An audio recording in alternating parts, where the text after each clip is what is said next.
You are watching Grace Television.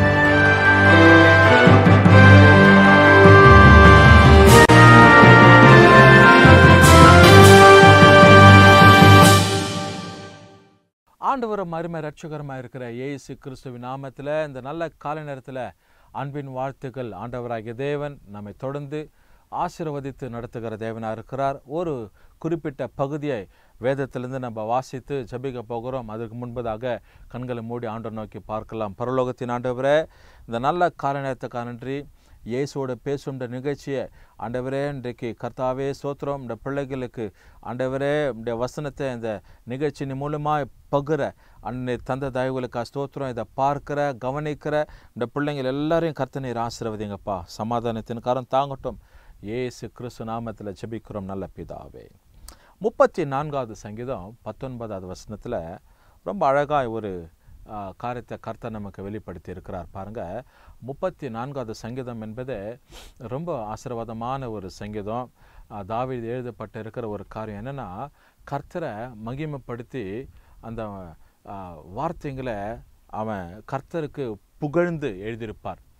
என்ன அப்படின்னா, கர்த்தரை நான் எக்காலத்தில் ஸ்தோத்தரிப்பேன், அவர் துதி எப்போது என் வாயில் இருக்கும், கர்த்தருக்குள் என் ஆத்மா மேன்மை பாராட்டும் அப்படின்னு சொல்லி கர்த்தரை புகழ்ந்து பாடுகிறதான ஒரு சங்கீதமாக இந்த வசனத்தில் நம்ம வாசிக்கிறோம்.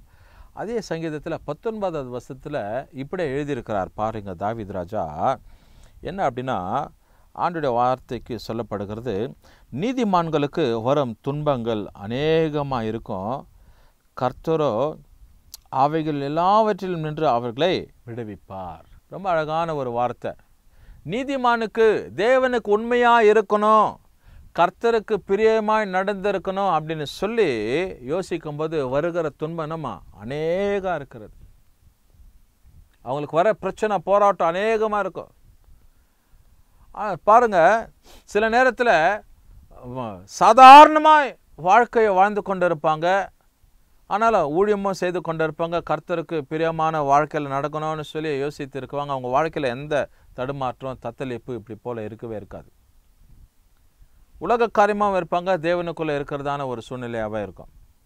ஆனால் அப்படி இல்லாதபடிக்கு கர்த்தரே மாத்திரம் முற்றிலுமாக சார்ந்து அவருடைய அழைப்பில் மாத்திரம் நான் உறுதியாக இருந்து தேவனுடைய சித்தத்தை மாத்திரம் நான் நிறைவேற்றவனாக இருக்கிறேன் அப்படின்னு சொல்லி ஒரு தீர்மானத்தோடு வாழும்போது உன் வாழ்க்கையில் எப்படி இருக்குன்னா, துன்பம் துயரம் போராட்டம் வந்து ஒரு சாதாரண விசுவாசியாக கூட இருக்கட்டும், கர்த்தர் சமூகத்தில் ஜபிக்கிற ஒரு மனுஷனாக இருக்கும்போது உன் வாழ்க்கையில் பிரச்சனை போராட்டம் நெருக்கம் அப்படியே வியாதி உன்னை சூழ்ந்து கொண்டு இருக்கும். ஆனால் நீ அதை குறித்து என்ன பண்ணாத, கலங்காத, யோசிக்காத, எல்லாம் மறைந்து போகிறதுக்கான ஒரு காரியத்தை கர்த்தர் ஏற்படுத்துவார். ஒரு பிரச்சனை வருதுன்னா ஒரு ஆரம்பம் இருக்குதுன்னா அது கட்டாயம் ஒரு முடிவு இருக்கும்.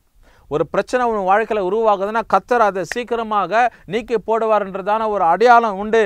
தெய்வ பிள்ளைகளை நல்லா நீ யோசித்து கொள்ள வேண்டியது என்ன அப்படின்னா, ஆண்டவர் உடைய வாழ்க்கையில் ஒரு பெரிய திட்டத்தை தரிசனத்தை வச்சிருப்பாருனால் கர்த்தர் அதை நிறைவேற்றுவதற்கு அவர் உண்மை உள்ளவராக இருக்கிறார். இடையில வருகிற பிரச்சனை உபத்திரவங்க கண்ணீர் கவலைங்க இதை கண்டு நீ என்ன பண்ணாத, சோர்ந்து போகாத. நீதிமானுக்கு வரும் துன்பங்கள் அநேகமாக இருக்கும், அநேகமாக இருக்கும். Many are the affliction of the riches. அநேக துன்பங்கள், 1-2 இருக்காது, பலது அப்படியே கடந்து போயின்னு இருக்கும். ஒன்று மேலே ஒன்று அடைக்க போட்டு அப்படியே சுமக்க முடியாத பிரச்சனைகளாய் என்ன பண்ணுவாங்க, நீதிமான்கள், கர்த்தருக்கு பயந்து இருக்கிறவங்க, வேதத்தின் மேலே பிரியமாக இருக்கிறவங்க, கர்த்தர் சமூகத்தில் ஜபிக்கிறவங்க, துதிக்கிறவங்க, ஆராதிக்கிறவங்க, பாடக்கூடியவங்க, கர்த்தருடைய சமூகத்தில் கனம் புரிந்தவர்களாக வாழக்கூடியவங்க எப்படி இருப்பாங்கன்னா, இன்னைக்கு துன்பத்தோட துயரத்தோடு தான் இருப்பாங்க. அவங்களுக்கு வர துன்பம் அநேகமாக இருந்தாலும் ஆண்டவர் என்ன சொல்றாருன்னா, அவைகள் எல்லாவற்றிலும் இருந்து அவர் என்ன பண்றாரா, விடுவிப்பார். விடுதலையின் நாயகன், விடுதலை தருவார். பிரச்சனை வருதா, போராட்டம் வருதா, நீ உறுதியா நில்லு, அதிலேயே தரித்தரு, அதிலேயே கர்த்தருடைய சமூகத்தில் தாழ்த்தப்பட்டிரு, ஆண்டவரை நோக்கி நீ ஜபம் பண்ணி கொண்டிரு. கர்த்தர் அதிலிருந்து விடுதலை தருகிறவர். ஒரு விடுப்பு, ஒரு சீக்கிரமான ஒரு விடுதலை, ஒரு துரிதத்தின் விடுதலை. உன்னுடைய பிரச்சனையிலேருந்து ஆண்டவர் உன்னை நடத்திடுவார். சுமூகமான காரியத்திற்குள்ளாய் நீ பிரவேசிப்ப. தேவன் உனக்கு உதவி செய்வார். கர்த்தர் காரியங்களை வாய்க்க பண்ணி நடத்துவார். நன்மைகள் உண்டாகும். தேவன் எதிர்பார்க்கிற எல்லா காரியங்களிலிருந்து கர்த்தர் விடுதலை தந்து நடத்துகிற தேவனாக இருக்கிறார். பிரியமான தேவ ஜனமே, சகோதரா சகோதரி, அந்த வசனத்தை கவனிக்கிற உன் வாழ்க்கையில் துன்பம் வருதா, துயரம் வருதா, அதை குறித்து அச்சுறுத்தலாக இருக்காத, அதை குறித்து பயந்து போகாத. அப்படிப்பட்ட நெருக்கம் பிரச்சனை உனக்கு வரும்னாலும் ஆண்டவர் சொல்றாரு, நீ அதிலிருந்து சோர்ந்து போகாத, நான் உன்னை விடுவிக்கிறதன். I am the deliverer. I will deliver thee. I am the deliverer. நான் தான் உன்னை விடுவிக்க முடியும்னு சொல்லி தேவன் சொல்லுகிறார். கர்த்தர் சொல்லுகிறார், நானே விடுவிக்கிறவர். உனக்கு துன்பம் வரும், துயரம் வரட்டும். துன்பம் வருதா, கவலைப்படாத. துயரமா இருக்கிற, கவலைப்படாத. நான் உன்னை விடுவிக்கிறவன் சொல்லி எந்த மனுஷன் சொல்ல முடியாத, மனுஷன் சொல்லக்கூடாத ஒரு காரியத்தை வானத்தையும் பூமியும் உண்டாக்கினதான தேவன் உன்னை பார்த்து இந்த கால நேரத்தில் சொல்றாரு, நீதிமானுக்கு வரும் துன்பம் அநேகமா இருக்கும், அவைகள் எல்லாவற்றிலிருந்து அவரே விடுவிக்கிறார். நானே விடுவிக்கிற தேவன், நானே விடுதலையின் தேவன் சொல்லி எனக்கு அருமையானவர்களே, இந்த கால நேரத்தில் ஏசப்பா உன்னை விடுவிப்பாருமா. எதை குறித்து நீ கவலைப்படாத, எதை குறித்து கலங்கி யோசிக்காத.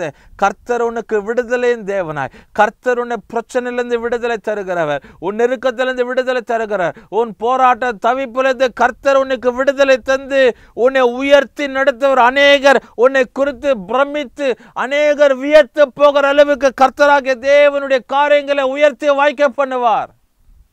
குடும்ப காரியங்களை ஒருவேளை சரிவு வருது, பிரச்சனை அப்படியே எங்களை சூழ்ந்திருக்குது, அது நிமித்தமாக நாங்கள் சோர்ந்து போகிறோம், சரிந்து போகிறோம். எங்கள் வாழ்க்கையில் வியாதிக்கு மேலே வியாதி, நெருக்கத்துக்கு மேலே நெருக்கம், போராட்டத்துக்கு மேலே போராட்டம். கவலைப்படாத, ஒன்றத்தை குறித்து நீ யோசிக்காத.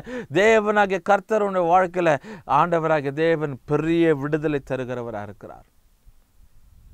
What a mighty deliverer.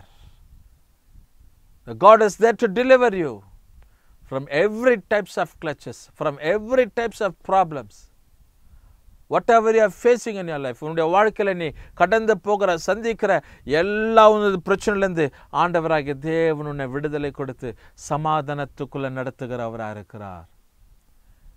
நித்தியத்தின் தேவன், அற்புதங்களை செய்கிறவர், பெரிய ஆரோக்கியத்தை நன்மையை தருகிற தேவனுடைய வாழ்க்கையில் ஆண்டவர் உனக்கு துணை நின்று பாதுகாக்கிற தேவனாக இருக்கிறார். கர்த்தருடைய ஆசீர்வாதம், கர்த்தருடைய ஆறுதல், கர்த்தருடைய சமாதானம், கர்த்தருடைய வழிநடத்துதல் உன்னுடைய வாழ்க்கையில் எப்போதும் நிலைத்திருக்க ஆண்டவராகிய தேவன் உதவி செய்கிறவராக இருக்கிறார். ஒன்றத்தை குறித்து நீ கவலைப்படாத, தேவனுடைய வாழ்க்கையை விடுவிப்பார். ஜெபம் பண்ணுவோமா? நல்ல பிதாவே, போராடுகிற, போராட்டத்துக்குள்ள இருக்கிற ஆண்டவரே, தவிப்புக்குள்ளே இருக்கிற, வேதனைக்குள்ளே இருக்கிற, மன அமைதி இல்லாத படிக்க இருக்கிற ஆண்டவரே தகப்பனேப்பா, குறுகிய வட்டத்தில் இருக்கிற நம்முடைய பிள்ளைகளுக்கா செபிக்கிறோம்ப்பா. ஆண்டவர் நம்முடைய வசனத்தில் வாசிக்கிறோம், நீதிமானுக்கு வருகிற துன்பம் ஏராளம், அவைகள் எல்லாவற்றிலிருந்து கர்த்தரே அவனை விடுவிப்பார்னு சொல்லி இந்த பிள்ளைங்கப்பா இன்னைக்கு விடுவிக்கப்பட்டு இருக்கக்கூடிய ஆண்டவரே ஸ்தோத்திரம், பெரிய ஒரு ஆசீர்வாதமான வாழ்க்கையில் கர்த்தர் நீங்கள் நடத்துவீராக. உடைய கரத்தில் ஒப்பு கொடுக்கிறோம், உடைய கரத்தில் ஒப்பு கொடுக்கிறோம்.